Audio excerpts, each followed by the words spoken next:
looking for something. A new way, a new understanding, a connection, some comfort. You've got questions, and Light on Living puts the spotlight on all the answers so you can shine.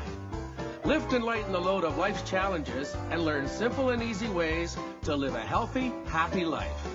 You'll gain insight and start to see things in a new way that motivates you. You're invited to hear new, see different, and feel more as Lisa shines the light on living.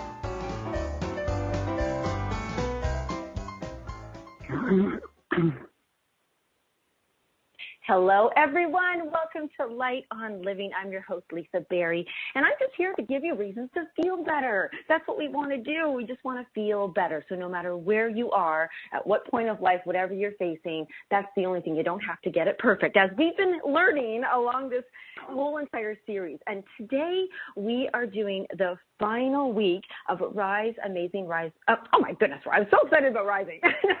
Rise, Amazing Woman, Rise interview series, the final week 4.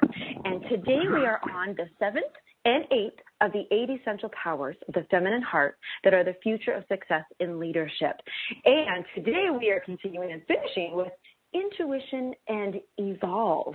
And I thought, how beautiful are these, like, they're kind of like bookends. I thought, because we need that intuition to listen. We need to say yes, the willingness to listen and hear our intuition, and then we need that willingness to step into the evolution. And that's what we're doing with these amazing authors. And these authors' writings, we will see how the qualities of the feminine heart manifest these particular essential powers, experience unforgettable lessons, which we have been, from these inspired mentors that will motivate you to liberate your own hidden capacities, deepen the clarity of your inner voice, that's intuition, and fulfill your highest destiny. And we do need to evolve for that. So for the first half of the show, we welcome Wendy L. Yost. And I have a little quote from her before I bring her on and then say who she is. We've decided that she's chosen this one to share with you, but she has so many powers. The essential power of intuition. And Wendy says, when we honor our intuition, we free up our energy because we are no longer or are less often defaulting to trying to control our circumstances. Oh, that's a big one for me when I read that. Or even to try to figure things out. Instead, we trust ourselves and the moment at hand and get curious about what is being offered through it. That was Wendy. First of all, welcome, Wendy. I want to bring you on first. Thank you so much for having me, and thank you so much for hosting the series this month. It's been such a delight to see each different essential power of the feminine heart unfold over the course of the past few weeks. Yes. And that was a great word, unfold. And that's what, and like, first of all, unwrapping a big present for me. But yeah, the unfolding. And you have to do it in layers by layers. So you have quite an incredible life.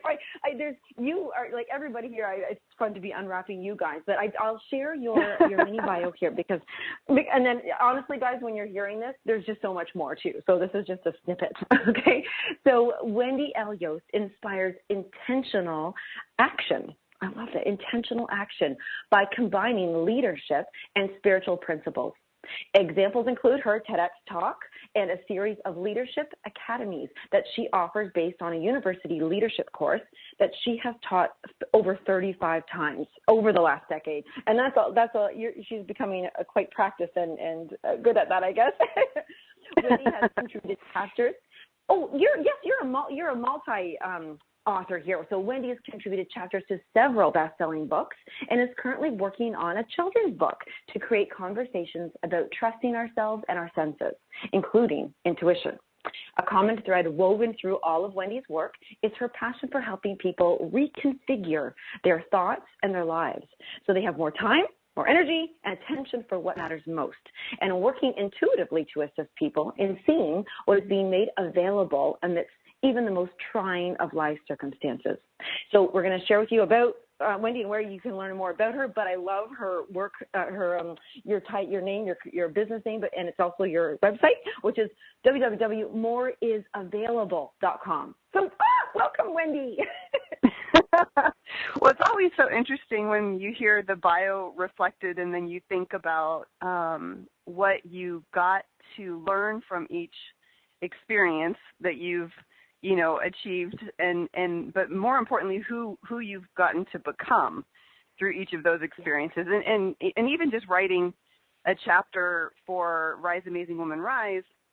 This has definitely been a process of becoming. Nothing like writing a chapter on intuition to bring to the forefront all of the areas where I myself am needing to grow my trust in these muscles that I've been flexing for nearly half my life in intentional ways. So it's a joy to be here, and I'm excited to see where our conversation takes us today. Yes, I know that's the fun part. It's like we have all just said yes, we're committed to being here. Let's see where it goes. And well, right away I have to kick off with this because you said a very strong word that just jumped out at me, and you said trust. To trust that intuition, trust is. First of all, what would be the difference between like trusting yourself and your thoughts and intuition? Trust and intuition, how hand in hand do they go? Well, I think, we learn, it's funny, a lot of times when I do corporate trainings, I get hired to talk about change management and befriending change.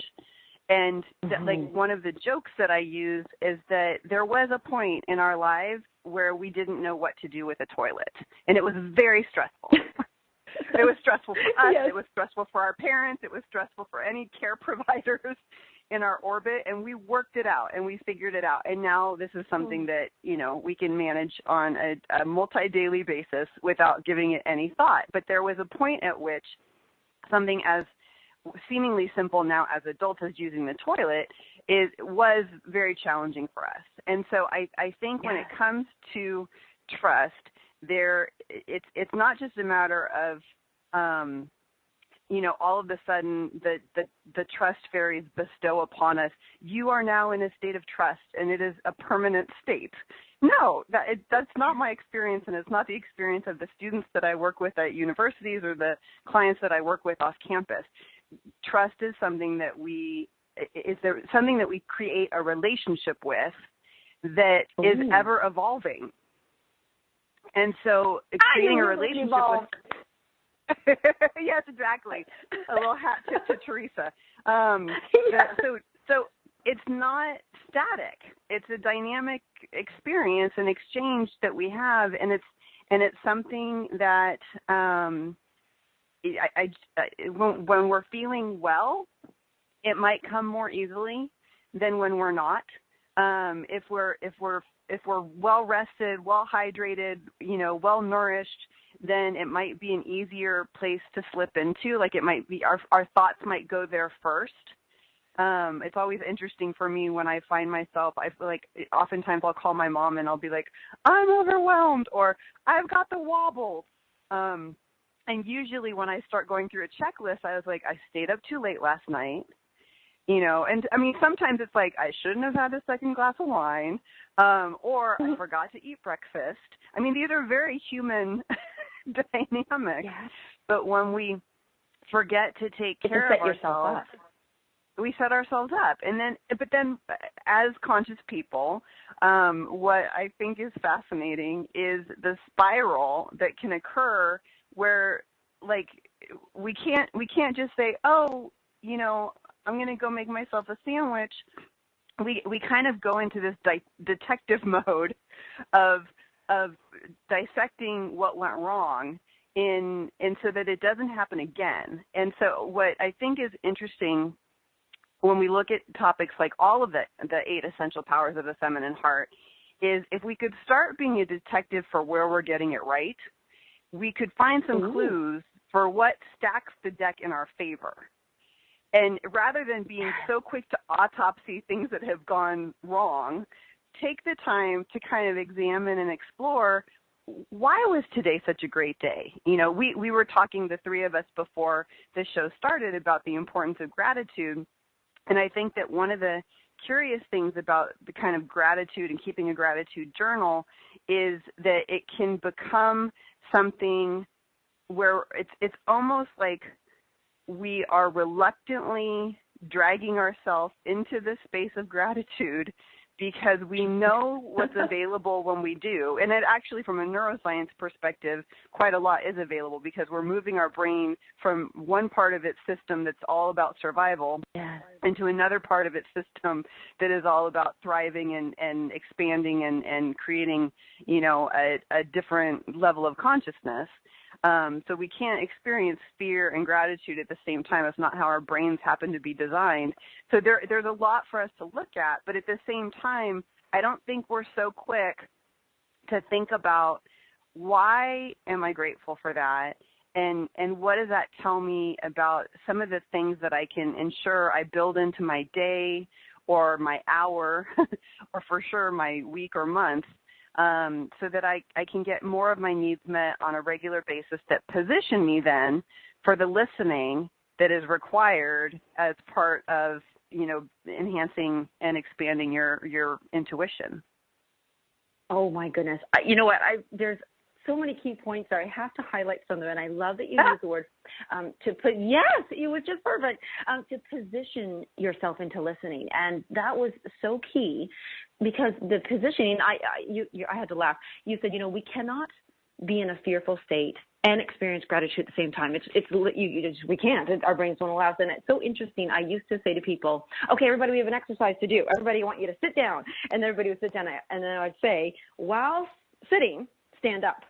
And they'd be like, what? They kind of stutter, right? And it's like, you can't do those two things. They're just two opposite ends of the spectrum. So my question to that then is, when we want to position ourselves to listen, and that's because we want to use our intuition, does our intuition let us know when we need to listen, or is it the listening that allows us to tap into our intuition? So the image that I just got is a reservoir. And that we setting aside time on a daily basis to add to the reservoir of listening is so that it's available when we need it. So it's not empty full, empty full, empty full, empty full. We're creating like an entire reservoir to draw upon. And so there are things that add to the reservoir. Like for me, I work with clients and I have them look at who are the people, what are the places, what are the experiences that allow you, that are the tank fillers, and for me, time and nature, like if I do a needs assessment for myself, which is something I do in all of my classrooms and with all of my students, it's like we look at like, what are your needs and how do we get them met on a more regular, consistent basis? And when we're looking at needs and what each need provides, one of the things that I notice for myself and for a lot of the people who are interested in working with me is time in nature is like rocket fuel. And so, even yesterday, I found myself, there was like the light was coming in through my patio, my balcony window in a certain way. And I just thought, go stand in the sun. And so I stood in the sun, and then I looked out my balcony window, and I noticed a hawk circling outside. And I have this, like, incredible view of an open space in the Conejo Valley out in Thousand Oaks. And so then I got out on my patio, and I was, like, in my pajamas, and I'm watching this hawk, and then another hawk joined it. And two hawks were above my house circling, and I just kind of leaned back on my patio and watched them for 5 minutes. That moment, that series of moments and minutes, to me was like I might as well have been at the gas station filling up my tank because it provided so much for me. And because I'm very into symbols and synchronicities and signs, I was like, okay, not just one hawk, two hawks right above my house. Okay, so now I'm going to go look at my animal totem guide and look up hawk and see what the hawk medicine is that was being bestowed upon me in my home yesterday, because I stood in the sun when I saw it. Then I stepped outside when I saw the one hawk, and then I actually took the time to engage. I could have dismissed the stand in the sun prompt, and I also could have dismissed open up the balcony, because I was in my socks and I was like, I'm going to get my socks dirty, all the stuff. And then I just thought, no, like the hawk's out there. Go say hi to the hawk. And to me, like, I am in conversation with life constantly. So it could be a hawk, it could be a tree, it could be a snail, it could be a cloud, it could be, everything. Everything in a magnificent way is talking to us all of the time and imparting wisdom. That really highlights the I love you said was the way you said that you're having a conversation with life, and I love that because it is a vibration, and that vibration is that fuel, and I just love that you use the word engage, and I think that was a big thing when you said that I love the word. I love all your words. I'm in love with your words right now. There's prompts, like there's little prompts, like you've been prompted, and you didn't just follow through, but you engage. And then you had that conversation and listened. That is so beautiful. Well, and it's interesting that you mentioned that because you and I both must have a love for words. And part of what I love about taking on new writing assignments and opportunities is I have, usually I've been asked to write about something that I have a knowledge base about, a wisdom base about. But then there's also me exploring it in new ways from the standpoint of tapping into, so who's going to be reading this and what's going to best serve them. So as I was doing my research, like if you Google intuition, it will not take long before you happen into the clairs.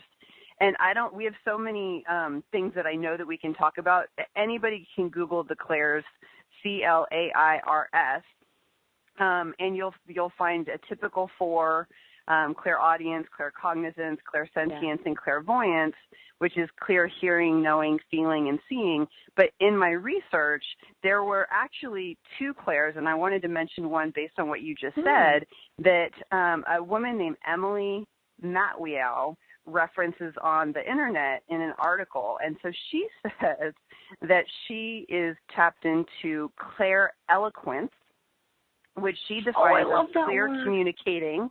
Claireloquence, I know. As soon as she said it, I was like, that's it. That's why people say, how did you know how to say that to me? And I'm like, that's how it came to say it. So she defines that as clear communicating and using precisely the right word or combination of words in order to accomplish a specific objective. Oh, and you do that. Isn't that great? Yes, I'm giving you 5 stars on that one. Yep. Well, and we need to give it to Emily because everything I had the knowledge base of, I think I had 10 clairs that I just by memory started typing out. And so I'm going through all of those. And then I was like, well, I know that there are some clairs, some people are able to get, and this is all about ways of knowing. And there's no right or wrong way. There's no pecking order of ways. It's just what are the ways that come most naturally to you and that you're curious and interested in refining, because they all can be enhanced. But so there's something. There are people who smell things that aren't in their physical presence, and so it might be I have several friends who are mediums. And so when they're doing a mediumship session, they might smell a very distinct perfume and then mention that to the client. And then the client's like, oh, my gosh, my aunt always wore vanilla perfume. And that's, so I don't have that particular clair salience. That's not a clair that I feel a deep connection to, but I knew when I was doing my research that if there were the ways that I most often know, which is I get an image in my head like I did of the reservoir, or a particular word comes to mind. And so when I was doing my research, and then I thought, oh, okay, well, there might be others. So let me not assume. I know that it's these 4, and then there's these other kind of lesser known. And when I did the research, I was so thrilled to happen on Emily's article because the claireloquence just so speaks to, everything I do for a living involves words. I write, I speak, I teach, I coach. And so I was like, oh, that's it. And it is, it's why a lot of times when I'm doing what I do, I close my eyes because I'm literally going through kind of a mental library of words and images for what's going to make the biggest difference for the person in front of me, or the people or the audience in front of me. See how you said that, what will make the biggest difference? That is perfect, because what will make the biggest difference for them? Yeah. Yes, I love that, because most people, and I start every show off saying that, it's just about feeling better. It doesn't mean you have to feel perfect, but making the difference will allow you to step into that moment of just feeling better, that experience of feeling better. Well, and the biggest difference to me, too, is kind of a reminder of not being attached to the outcome and knowing, I mean, as an educator, what we do is on time release. So oftentimes the appreciation or the acknowledgement received comes like 5 years after a student graduates and they realize, like, I can't stop thinking about the leadership class. Or, you know, you get a postcard out of the blue saying, I mean, one of my favorite things is I have a 600-page course reader for the leadership class that I've taught for over a decade and that I use in my leadership academies. And so students post on social media their, like, where the course reader has been. And so, like, one student bought a second copy and shipped it to her friend in Dubai. And so now I kind of want, like, a map on my wall of all the places. Like, a student studied abroad in Italy, and he said, I'm only taking one book with me, and it's the leadership course reader, because everything I need to know is going to be in that book. And I'm like, okay, fantastic. And you wrote, and leadership, and that's what this is all about. Rise, Amazing Woman Rise really is about rising into legacy and leadership. Oh, I just love how this is. Yes. So I've got one important question that I will not be satisfied if I can't ask it.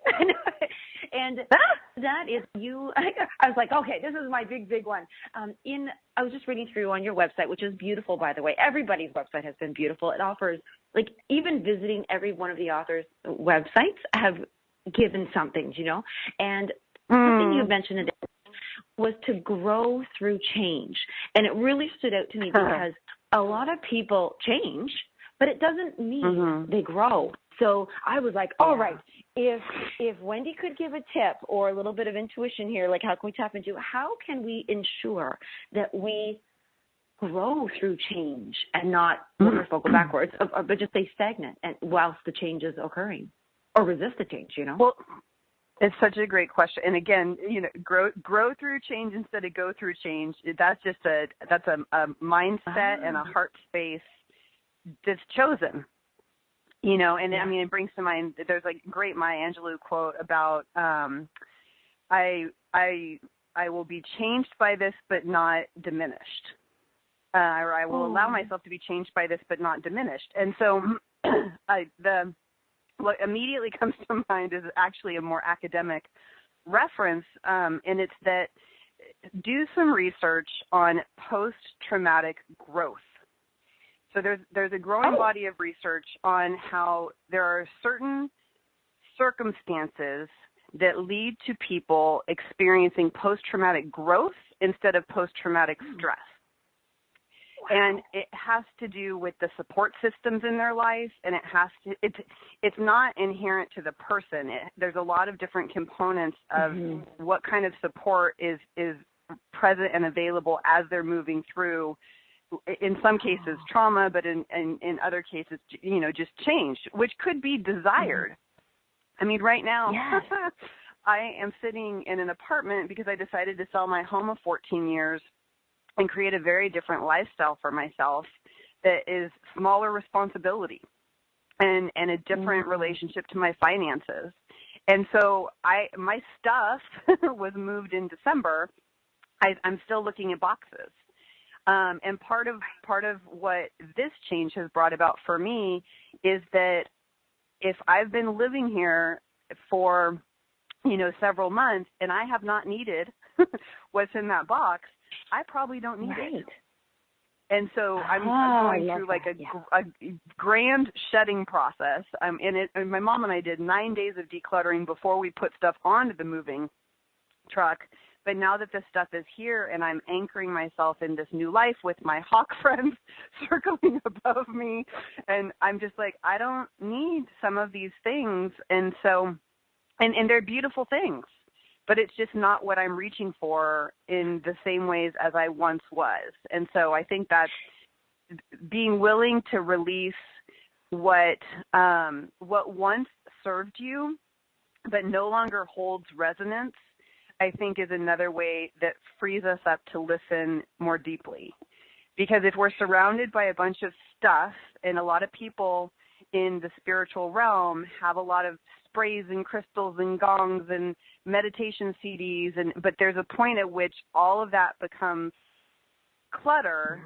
If we get to the point where we can't even like have our eyes rest on a particular statue or our eyes rest on a particular crystal and then have that provide something for us. If we're not in a relationship to it any longer, then it's probably not something that we need in our physical space. Well, this is a perfect invitation right now that I have to make to everybody, because as our time will soon wrap up, I want to make sure that everybody realizes this. And first of all, I have to say something funny. I am literally moving. My house is filled with boxes right now, so I thought that was hilarious.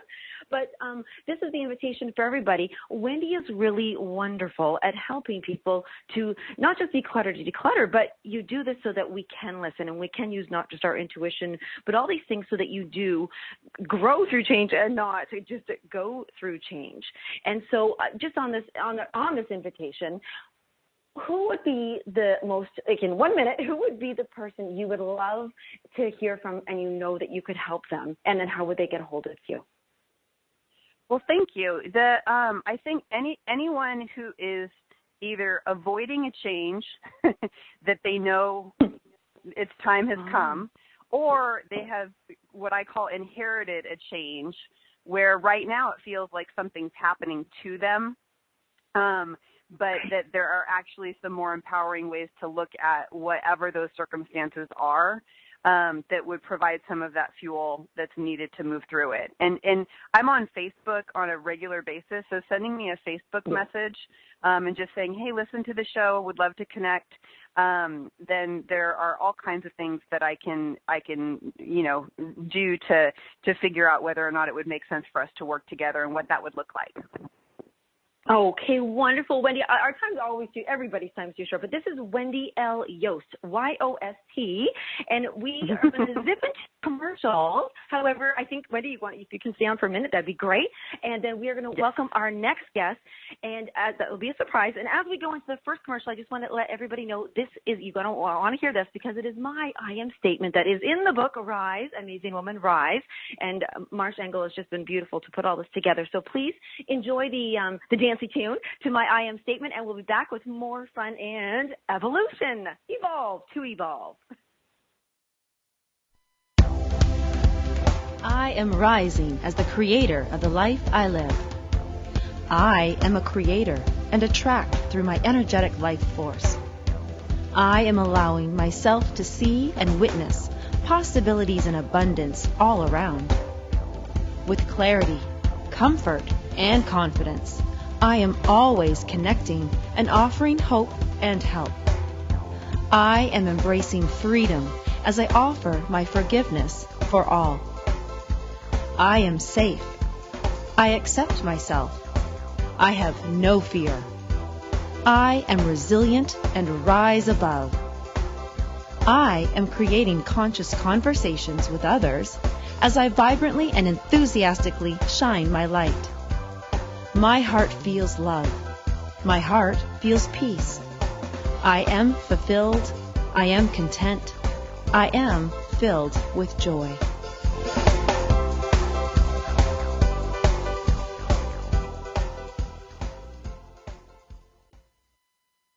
Times Magazine is one of the leading online content providers of positivity, wellness, and personal empowerment. A philanthropic organization, their net proceeds are funneled to support worldwide charity initiatives via Humanity Healing International. Through their commitment to creating community and providing conscious content, they aspire to uplift humanity on a global scale.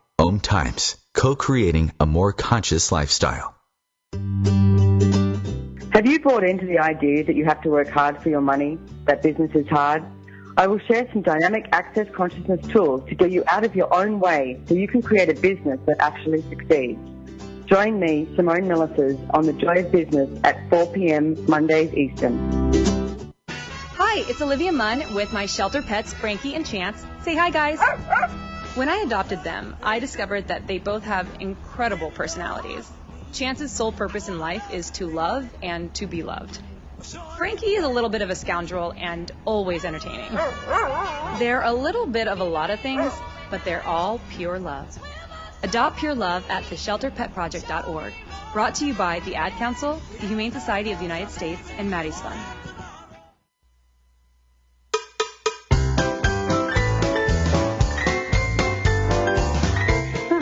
That is dance music.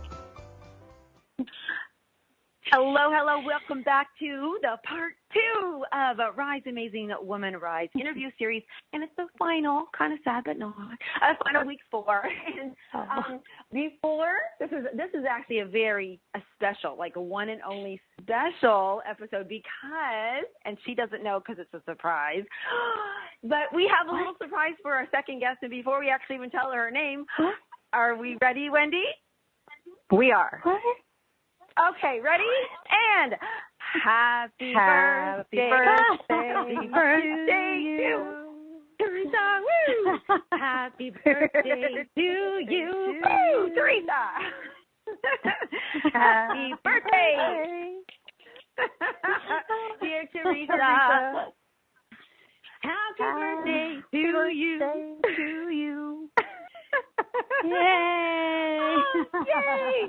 First ever birthday wish, birthday song, double guest singing. Theresa, you've made history. Oh, well, everybody, I just want to say thank you, Wendy, for staying on, for doing that. That was she let me in on that little secret. And everybody, we do have Theresa. I believe it's Wray. I want to say Wray. Is that correct, Theresa? Yes. Yeah, okay, good. Last name's here. So I want to say thank you for to Wendy for hanging on the line there. I know you have to run, but she just wanted to stay to have that little special moment with you. And I'll just back into the show here. Thank you are so welcome. Thanks for having me. Oh my gosh. Happy birthday, Theresa. Thank you, Wendy. You're a joy. Thank you so very much. Have a great show. Okay, thank you. Thank you, Wendy. All right, well, everybody listening, you can just feel like it's so wonderful to be celebrated. And for whatever reason, whether it's somebody's birthday, whether somebody's moving, or you've written a chapter in a book, which you have, and we're going to talk about that. But I thought, how fitting is it for so many reasons, but to evolve. I mean, birthdays really have us, look back or look forward and stuff. So, Theresa, I want to read your quote that you've shared with everybody first on the essential power to evolve, and a little bit about yourself, and then we're going to jump right in, okay?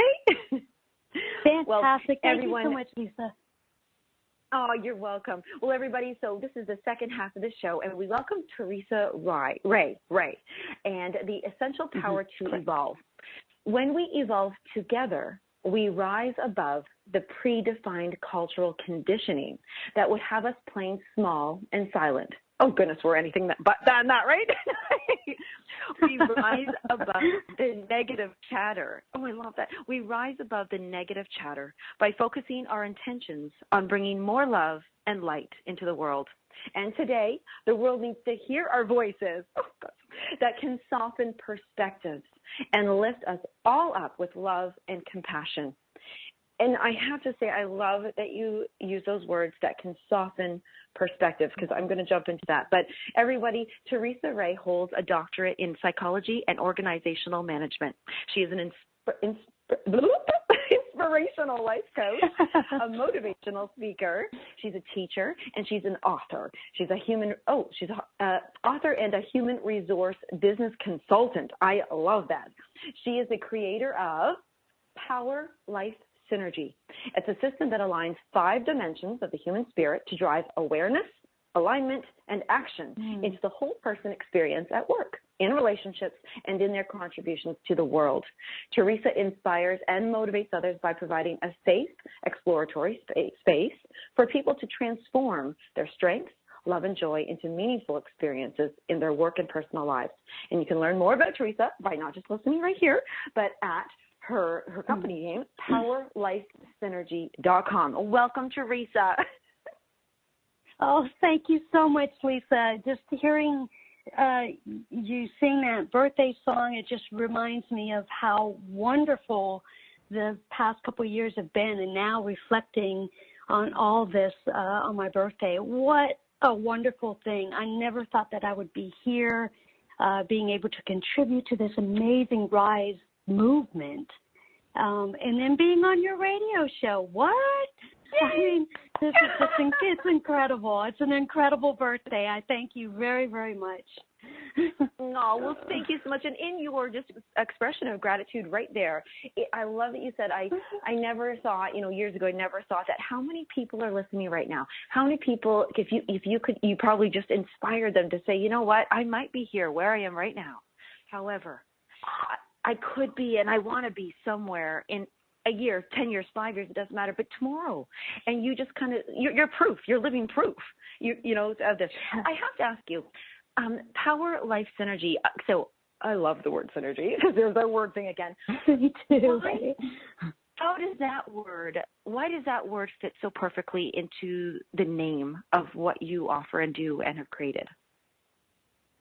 Yeah, I'm so glad. That's a great question. I'm so glad you asked it, because it started out as just simply power, and power is an acronym for those 5 dimensions of the human spirit that I'm talking about.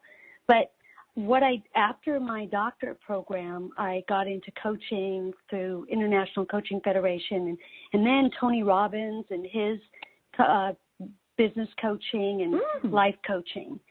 And through that, I was so inspired, and also along with other spiritual teachings like Marianne Williamson and Course in Miracles, and other things that really resonated with me. And just incorporating all of this into every aspect of life really taught me, because at the same time I was writing Evolve as I was evolving.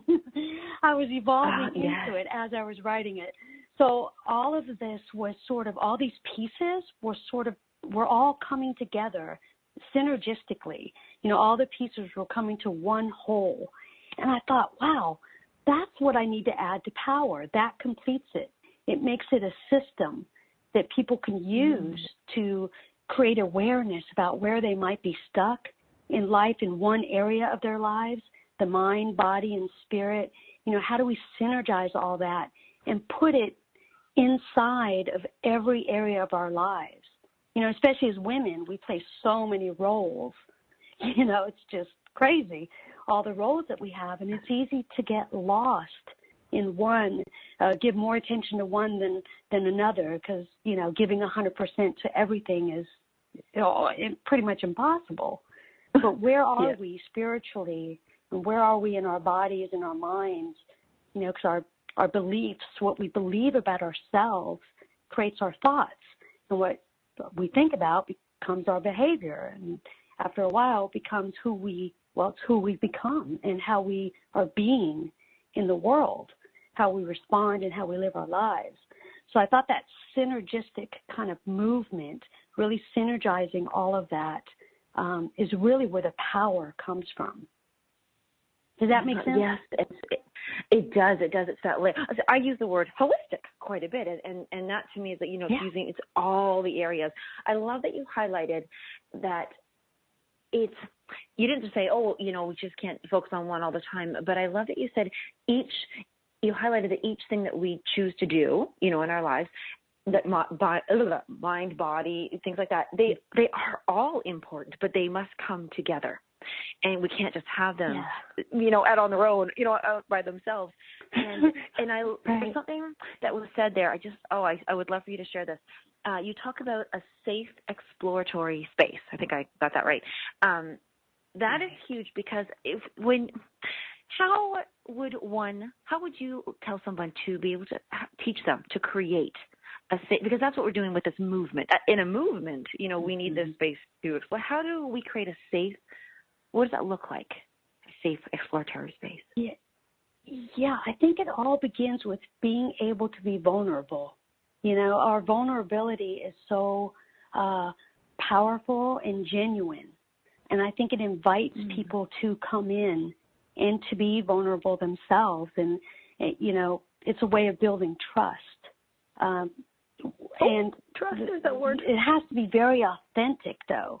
You know, we throw around a lot of words. You know, I hear in consciousness community and in other communities, there's all these words, you know, and power is overused too. You know, I think I use it in a different way that makes it more unique as a system. But, you know, everybody's trying to find a unique way to reuse these words, but they're very important.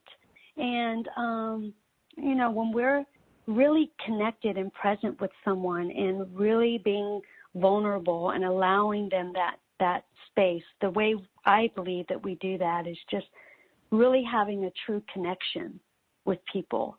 And that means, you know, understanding where they are, because everybody is perfect, exactly perfect in their design right here, right now.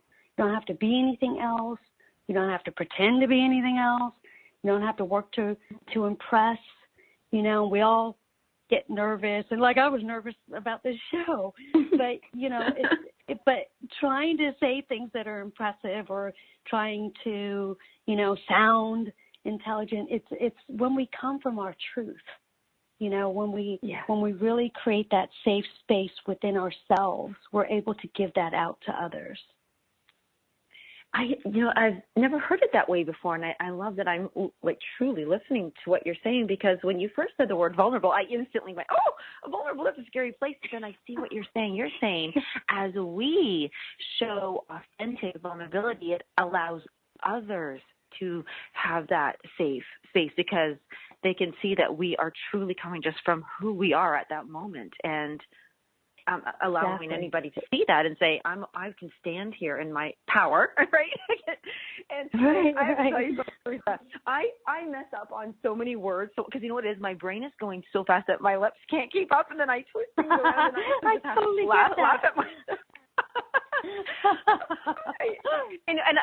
So one of the funniest things I have to say this, I used to always I couldn't say eggs and bacon. I would always say begs and aiken, and I thought, I can't say that.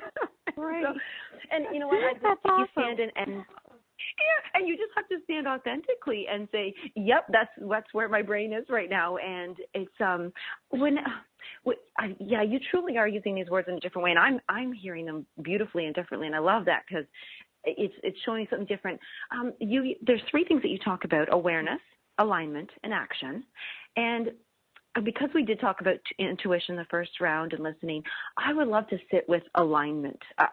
That word is so, I think everybody could give a definition of that, and it's going to come up different. I would love to hear your definition of alignment. What does that mean?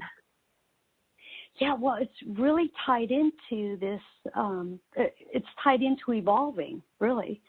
Alignment means evolving into your truth, getting back to your truth.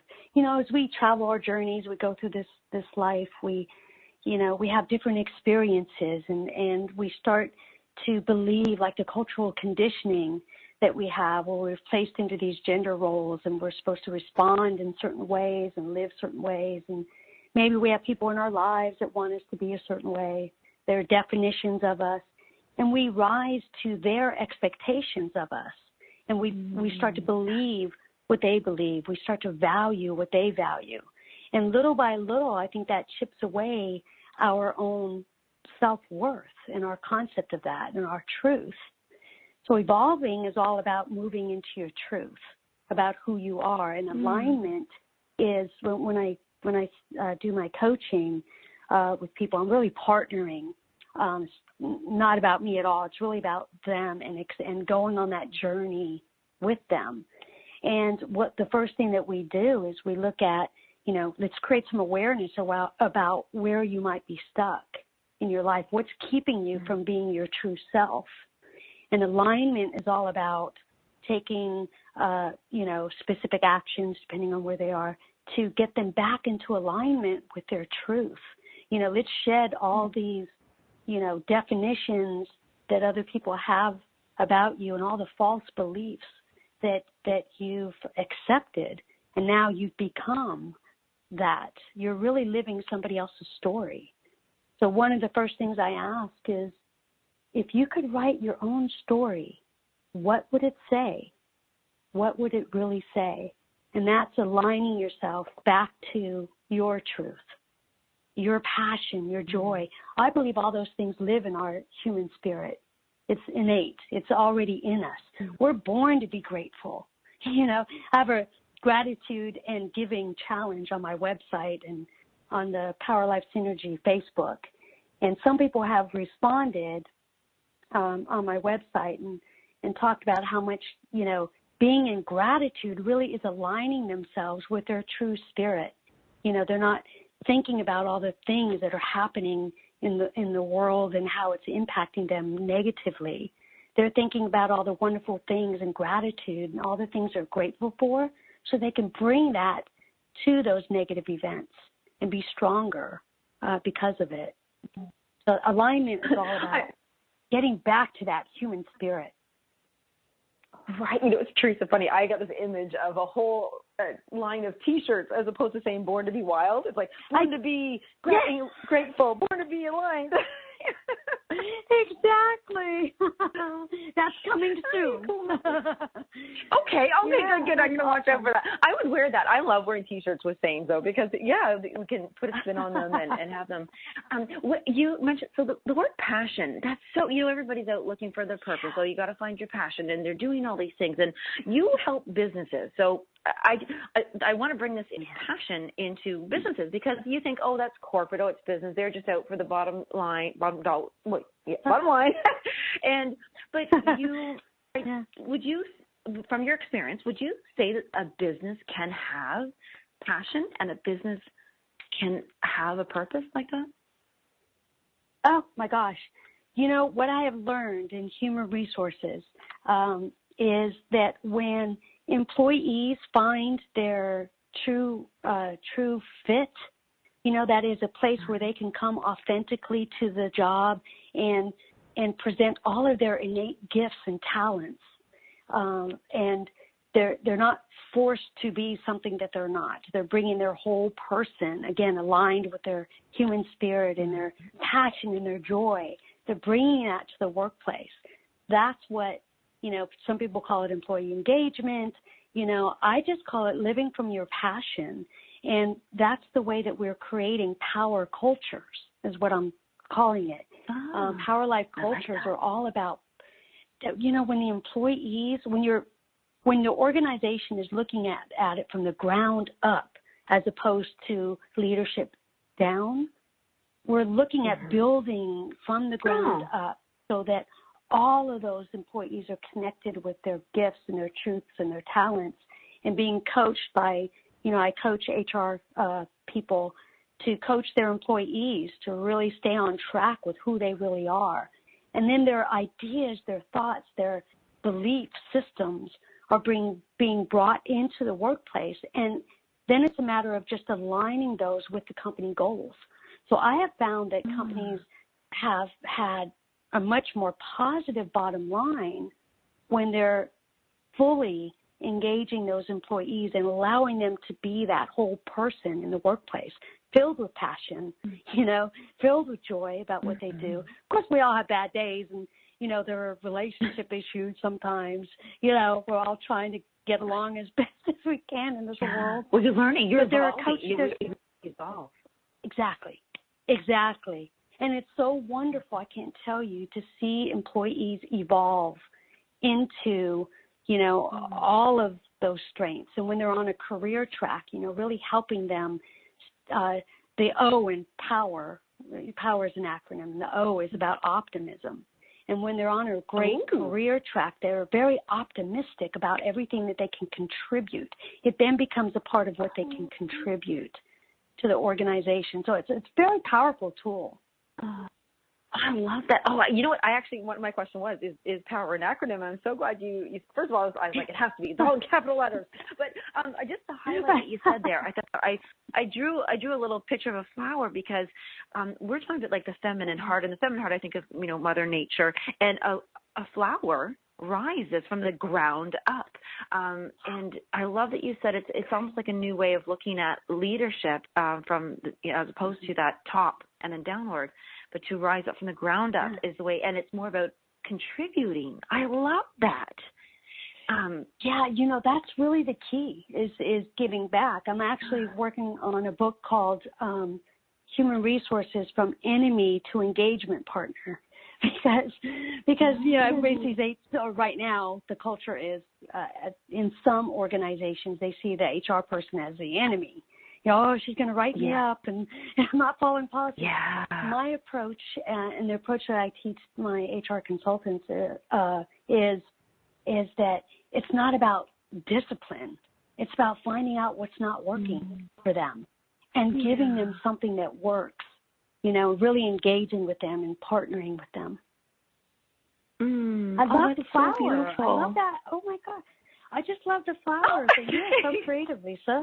I love this. Thank you. And it's because I've had a month of you guys all layering up on this, opening my feminine heart. And it's so neat because the words. So I was going to ask you because on your site it does say you have an upcoming book, and I thought it was maybe it is as well. I thought it was the power. Is it or is it the? That's true. How many books do you have, and what are the titles? Well, no, but see, here's the thing. So I was writing Power and Your Power in Action. I was all into that, ready to go. That's pretty much done. It's really my story and how I evolved, from living with my mother and the influence and, and all the things that I talk about on my website, and about how I created Power Life Synergy and, what that really means. Well, then enter Marsh, talk about all those chapters and which one resonates with you, Theresa. So I was in the middle of this Power Life Synergy thing in my own evolution. Of course, I landed on Evolve because I was evolving as we were speaking. And so then, I was also in Human Resources, and I kept hearing this whole theme about, discipline and from the top down. And I was like, no, they got this wrong. There's another, I shouldn't say wrong. I don't mean to judge that, but I do feel that there's a different way to look at it, Definitely a different way. So then this enemy to engagement partner really came out of my dissertation. And a lot of it is in there about how we can change the face of HR. So I'm sort of like juggling that. I really feel it calling to me very strongly though right now. Yes. And now you're using your intuition as Wendy shared with us. Don't you love her? Oh my God, I love her. Yes. She actually, she helped organize all of this as well. Everybody did. It was literally a contribution from everyone. And in saying that, because I love putting that together, right now, if you were to put it a shout out to everybody, would your client be the HR consultant who wants to make this difference? That would be one client. My end goal is to have affiliate programs where I have HR consultants going into companies teaching Power Life Synergy and how to build Power Life cultures within organizations. That's one goal. The other track is the coaching goal, where we can have really authentic coaches that are really willing to partner with people in a very authentic way, creating that safe space and, using Power Life Synergy model or system to help people grow and evolve into who they are and staying true to that alignment. Okay. And they can learn more about that yet on the website or? Actually, I'm building that as we speak. Good. But yes. That's because you're going to evolve into it. I love this, see? Yes, exactly. But yeah, check out powerlifesynergy.com. And I think the whole purpose of that is to live in your truth. When we talk about evolving into the power of the feminine heart, this isn't, by the way, the Rise movement is not just for women. It's for everyone. And these gender roles, men are locked into their gender roles just as much as we are, but we all, they're human traits. Yeah, it's not just feminine traits and masculine traits. They're human traits, and we all possess all of them. And in organizations now, we're seeing the value of, sorry, go ahead. Oh, no, you go ahead. Seeing the value of, having everyone balance those. Yes, and and we're seeing that those feminine traits that used to be seen as weaknesses, like empathy and compassion, those things now are used in things like emotional intelligence training, and where we're asked to be vulnerable in order to build trusting relationships. And those things are really valued now, and they're seen as strengths. So the power of the feminine heart, leading from the heart, where it used to be seen as a weakness, is really a very positive strength now that men even want to be able to express in the workplace. So I think what a beautiful way to. Yeah, what a beautiful way to actually literally wrap the entire series up with that. I just want to highlight that to everybody, and also thank you. But I will thank you. But I want to say this for everybody first listening. The Rise Amazing Woman Rise, this whole interview series, everything. I love how Theresa, you just did it perfectly. These are human traits, everyone. This is for everyone listening, and who you can share it with, and who you can contribute this with. So, Theresa, and I hate that we have to end all this too, but I do want to do that final invitation. It's powerlifesynergy.com to everybody who wants, and it's Theresa Wray, and it's W-R-A-Y.